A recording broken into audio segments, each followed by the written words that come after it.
बिस्मिल्लाहिर्रहमानिर्रहीम अस्सलामुअलैकुम वरहमतुल्लाहि वबरकातुहू। मैं हूँ Zahra. Welcome to my channel Zahra me. आज मैं आपके लिए लेकर आई हूँ मूली के पराठे जो कि बहुत ही मज़ेदार बने हैं और ये इतने डाइजेस्टिव हैं। तो आप जब इन पराठों को खाएंगे तो बिल्कुल भी आपको भारापन मैदे में महसूस नहीं होगा और ये बहुत ही ज़्यादा हाज़मेदार बने हैं। तो चलिए बनाना स्टार्ट करते हैं। मैंने यहाँ पर ली हैं 3 अदद मूली और इनके पत्तों को हम सेपरेट उतार लेंगे इस तरह देसी तरीके से। और अगर आप इस तरह से नहीं उतारना चाहते तो आप इसे छुरी की मदद से भी ऐसे काट सकते हैं जिस तरह से मैंने अभी इसे अलहदा किया है। इसी तरह से मैं तीनों मूलियों के जो पत्ते हैं उन्हें सेपरेट से उतार लूँगी। तो इन पत्तों को बिल्कुल भी वेस्ट नहीं करें। आप चाहें तो इन पत्तों में से छोटे पत्ते निकाल कर उसे बारीक काट कर उसे भी रोटी में डालकर बनाकर खा सकते हैं। तो इसी तरह से मैंने मूली के ऊपर से हेड उतार दिया था और इसे अब मैं पील कर रही हूँ। अगर आपके पास कटर नहीं है तो आप छुरी की मदद से भी इसे पील कर सकते हैं। तो इसी तरह से मैं सारी मूलियों को अच्छी तरह से पील कर लूँगी और पील करने के बाद इसे मैं अच्छे से धो लूँगी ताकि इसके ऊपर से जो एक्स्ट्रा मिट्टी है वो अच्छे से धुल जाए। और इसको हम दोनों साइड से काट लेंगे ताकि ये बिल्कुल अच्छे से ग्रेट हो जाए। तो यहाँ पर ये अच्छी तरह से पील हो चुकी थी और इसकी बोथ साइड्स मैंने काट ली थी। और यहाँ पर मैंने एक लिया है एक छोटा मिनी साइज़ का ग्रेटर, और अगर आपके पास छोटा नहीं है तो आप बड़े साइज़ का जो ग्रेटर है घर में जो नॉर्मली मौजूद होता है आप उस ग्रेटर को यूज़ करें। और इसी तरह से इसके अंदर से सारी जो मूलियाँ हैं उसे अच्छी तरह से हम ग्रेट कर लेंगे और अच्छी तरह से ग्रेट करेंगे ताकि ये जब हम इन्हें ड्राई करें तो हमें कोई इशू ना हो। तो यहाँ पर अच्छी तरह से मैंने एक मूली को ग्रेट किया और बाकी भी इसी तरह से सारी मूलियों को मैं कर लूँगी। तो यहाँ पर अच्छी तरह से जो मूलियाँ हैं वो ग्रेट हो चुकी हैं।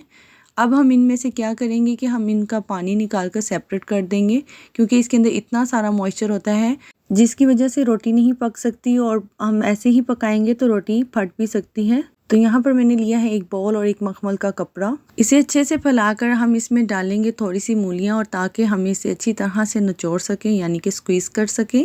तो अच्छी तरह से हम इसे निचोड़ लेंगे। तो यहाँ पर मैंने लिया है एक सेपरेट बोल जो कि बिल्कुल ड्राई है। तो इसी में हमने जो अच्छी तरह से मूलियों को अच्छे से ड्राई कर लिया था वही हम इसमें ऐड करेंगे। तो आपने इस चीज़ का ख्याल रखना है कि अब इसमें ज़रा सा भी मॉइस्चर या पानी ना हो।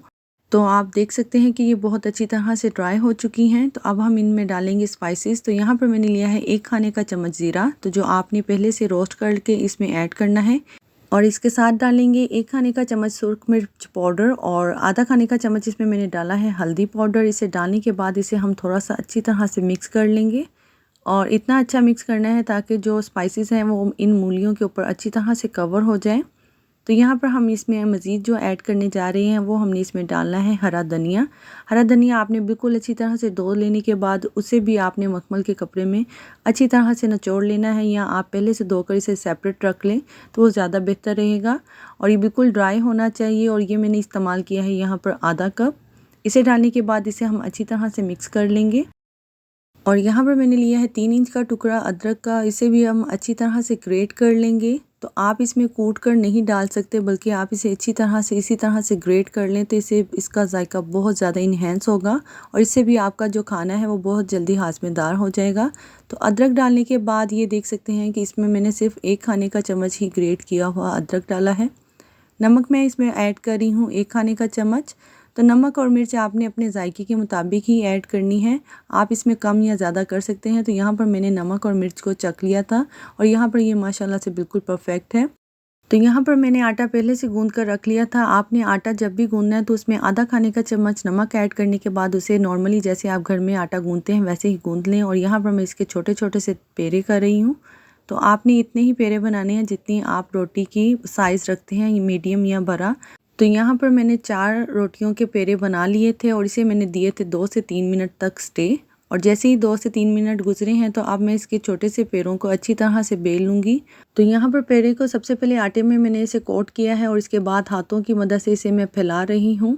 और यहाँ पर आपने क्या करना है कि आटे को बहुत ज़्यादा जो खुश्का है वो बिल्कुल नहीं लगाना ताकि ये जो रोटी है वो ड्राई ना हो। तो यहाँ पर जितना भी एक्स्ट्रा आटा था उसे मैंने रिमूव कर दिया और यहाँ पर हम इसे स्मूथली बेल लेंगे और इतने ही आपने उसी साइज़ में बेलना है जितना आपको रिक्वायर्ड होगी। तो यहाँ पर मैंने 2 एक ही साइज़ की इसी तरह से रोटियों को बेल लिया था। यहाँ पर मैंने अभी एक बेल ली है और दूसरी साथ ही मैं इसके साथ बेल लूँगी ताकि एक ही साइज़ की जब हम रोटी बनाएं तो जब हम इसे पकाएं तो पकाते हुए ज़रा मुश्किल ना हो। तो ये देखिए माशाल्लाह से दूसरी को भी अच्छी तरह से बेल लिया था और इसके ऊपर से मैंने अब टॉपिंग की है ये मूलियों के मिक्सचर की।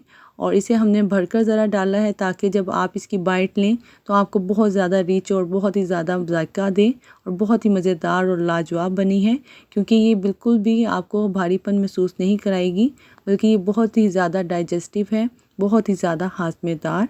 तो इसी तरह से हम सारी साइड्स को इसका अच्छी तरह से उंगली की मदद से सील कर देंगे और बिल्कुल बहुत ही एहतियात से जब इसे उठाएंगे तो हम गरम किया हुआ तवा है वो पहले आपने प्री हीट कर लेना है। अगर तवा ठंडा होता है तो रोटी बिल्कुल भी अच्छी नहीं बनेगी और बिल्कुल चिपक जाएगी, उससे फट भी सकती है। तो तवे को अच्छी तरह से प्री हीट कर लें, उसके बाद यहाँ पर रोटी डालें और जब एक साइड उसकी थोड़ी सी कच्ची पक्की पक जाए तो उसकी साइड चेंज कर लें और उसके ऊपर मैंने डाली है 3 से 4 खाने के चम्मच घी और इसको हम फ्राई करेंगे, यानी कि मीडियम टू हाई फ्लेम पर। और इसे अच्छी तरह से तब तक हमने फ्राई करना है जब तक इसका सुनहरा गोल्डन कलर नहीं आ जाता। तो माशाल्लाह से ये देख सकते हैं कि बहुत ही मज़ेदार बनकर तैयार हुई है और ये पकाई के दौरान माशाल्लाह से बहुत ज़्यादा अच्छी तरह से ये बहुत ज़्यादा राइस भी हो रही थी। तो इसे आपने बहुत एहतियात के साथ इसे अच्छे से फ्राई करना है दोनों साइड से बहुत अच्छी तरह से कलर आ चुका था। और अब मैं इसे निकाल कर सर्व कर रही हूँ। तो आपको कैसी लगी ये रेसिपी? ये मूली का पराठा इतना मज़ेदार और जायकेदार बना है कि जब आप इसे बनाकर खाएंगे तो इंशाल्लाह 2-3 रोटियां तो ज़रूर खाएंगे। तो कैसी लगी है आपको मेरी रेसिपी ज़रूर बताइए, अपना फ़ीडबैक मुझे ज़रूर दें, चैनल को ज़रूर सब्सक्राइब करें, वीडियो को लाइक करें, शेयर करें और इस तरह के मज़ेदार खाने बनाकर खुद भी खाएँ और दूसरों को भी खिलाएँ। तो यहाँ पर मैंने इसे सर्व किया है रायते के साथ। अगर आप चाहें तो इसे सेपरेटली ऐसे भी खा सकते हैं या रायते के साथ भी खा सकते हैं, ये आपकी चॉइस पर डिपेंड करता है। इस पराठे को खाने के बाद मुझे तो बहुत ज़्यादा मज़ा आया है। तो आपको मज़ा आया है तो आप ज़रूर मुझे कमेंट करके बताइए। अपना बहुत सारा ख्याल रखें, अपनी बहुत सारी दुआओं में मुझे इजाज़त दीजिए। अल्लाह हाफ़िज़।